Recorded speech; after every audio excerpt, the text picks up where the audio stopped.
नमस्कार, simple recipe चॅनलमध्ये तुमचं खूप खूप स्वागत आहे। आज आपण गव्हाच्या पिठाच्या पुऱ्या करणार आहोत।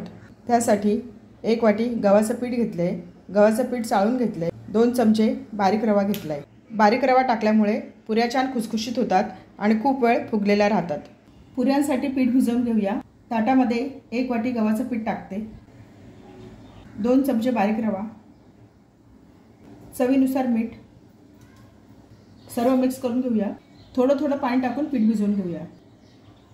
चपातीच्या पिठापेक्षा थोडा घट्ट गोळा भिजवायचा आहे। चपातीच्या पिठापेक्षा थोडा घट्ट गोळा भिजवून घेतलाय। याच्यावर थोडंसं तेल टाकते। 10 ते 15 मिनिटं हे पीठ आपण झाकून ठेवूया। 10 ते 15 मिनिटांनंतर बघूया। 15 मिनिटं झाली आहे, झाकण काढून बघूया। पीठ मळून घेऊया। पीठ छान भिजलंय, पिठामधला रवा छान फुललाय। आता आपण याच्या पुऱ्या करायला घेऊया। पुऱ्या करायला घेऊया। पिठाचा छोटासा गोळा घेतलाय, मळून घेऊया।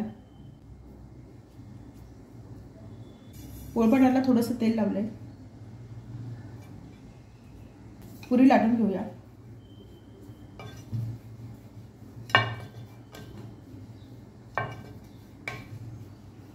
चपातीपेक्षा थोडी जाड पुरी लाटायची आहे। चपातीपेक्षा थोडी जाड पुरी लाटून घेतली आहे। अशाच प्रकारे उरलेल्या पुऱ्या मी लाटून घेते। गॅसवर कढईमध्ये तेल तापत ठेवले, पुऱ्या तळून घेऊया। गॅसवर कढईमध्ये तेल तापत ठेवले, तेल गरम झाले। याच्यासाठी तेल मध्यम तापून घ्यायचे। पुरी टाकूया।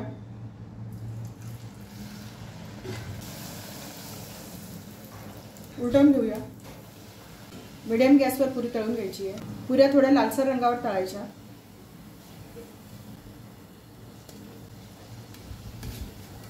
छान फुगली आहे पुरी। आता ही पुरी आपण काढून घेऊया।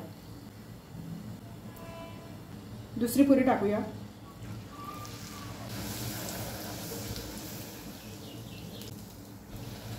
दोन्ही बाजूनी लालसर रंगावर तळून घेऊया।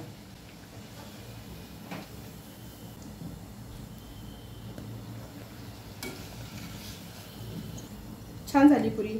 अशाच प्रकारे सर्व पुऱ्या मी तळून घेते। छान झाल्यात पुऱ्या, छान फुगल्या आहेत। पुऱ्यांना छान रंग आलाय। याच्यामध्ये बारीक रवा टाकल्यामुळे पुऱ्या खूप वेळ फुगलेल्या राहतात। पुऱ्या थोड्याशा लालसर रंगावर तळायच्या, म्हणजे छान खुसखुशीत लागतात। श्रीखंडाबरोबर, बासुंदीबरोबर, बटाट्याच्या भाजीबरोबर खूप छान लागतात। पुरी कशी झाली ते बघूया।